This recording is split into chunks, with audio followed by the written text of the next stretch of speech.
All right, let's set the scene. Imagine your entire system just went down. Or maybe a massive security hole has just been discovered. Now, your normal, super careful change process, that's going to take days. But you've only got minutes. Today, we are diving into the high-speed, highly structured playbook for handling exactly that kind of situation, the emergency change. So that's the big question, right? It's the ultimate high-stakes problem. When every single second is critical, how does a smart organization push out a fix without, accidentally making everything 10 times worse? That is the tightrope walk we're going to explore.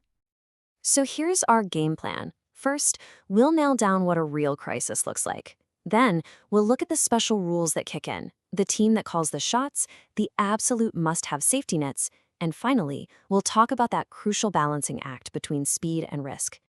Okay, so what actually counts as a true drop-everything crisis? Because, let's be honest, not every problem is an emergency. There are very specific triggers that have to be pulled to set this whole high-speed process in motion.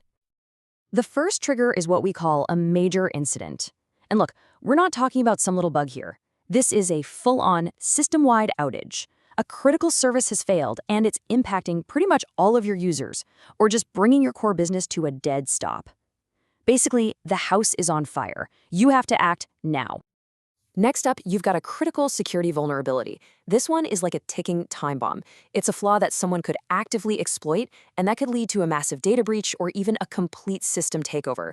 The longer you wait on this, the bigger and scarier that threat becomes. And the last trigger? A hard deadline with some really serious consequences. Think about it. A situation where if you failed to push a change by a certain date, the company is going to face huge legal fines or be thrown completely out of compliance. The clock is ticking and the standard, slow and steady process just isn't going to cut it. So once one of those triggers is pulled, the standard rulebook, yeah, that gets tossed right out the window. The entire organization has to shift gears into a totally different, radically accelerated way of doing things. And this is where you can really see the difference. In your day-to-day standard process, you have a big board, a full cab that formally signs off on everything before it happens. But in an emergency, you've got a small, senior team that can literally give a verbal go just to get the ball rolling. And all the formal review stuff, that happens after the fire's out. It's a total shift from cautious planning to immediate, decisive action. We just mentioned that small senior team, the EECAB. So who exactly are they, and why do you need this special, hand-picked group when the pressure's really on? The ECAB, the Emergency Change Advisory Board, is really the secret sauce here. The key thing to get is that this isn't just a mini version of the regular board. No, this group is made up of senior leaders, people who have the authority, the experience, and the guts to make massive calls under incredible pressure without getting stuck in red tape. Their small size and their seniority are what make the whole thing fast. Now, I know what you might be thinking. This all sounds kind of reckless, right? Fast approvals, verbal go-aheads. But it's not. The whole point is that even in a crisis, the process isn't about creating chaos, it's about controlled speed. And that control comes from some mandatory safety measures that you can never, ever skip. This safety net is really built on 4 pillars you just can't negotiate on.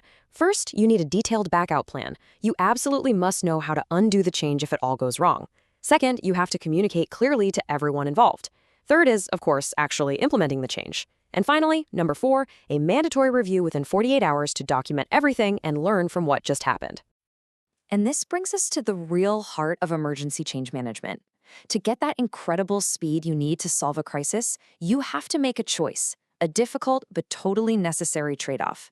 You have to be willing to accept a different level of risk. Let's be really clear about this.